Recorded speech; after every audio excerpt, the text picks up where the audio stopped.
सबु पितामातांकर एक स्वप्न थाए सेमानंकर पिलामाने बड़ मनीष हुअन्तु, बहुत बेसी रोजगार करन्तु, समाज रे प्रतिष्ठित हुअन्तु।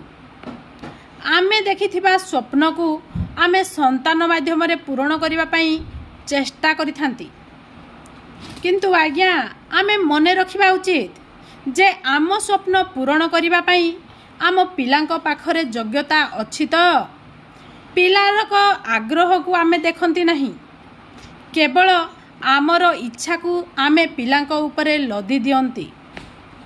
हाँ आज्ञा, मांकड़ छुआ को सिना गछ चढ़ीबार कौशल जना अछि, किंतु आमे जदि हाथी छुआ को गछ चढ़ाइबा पई बाध्य करिबा से कौन सफलता पाई पारिबो।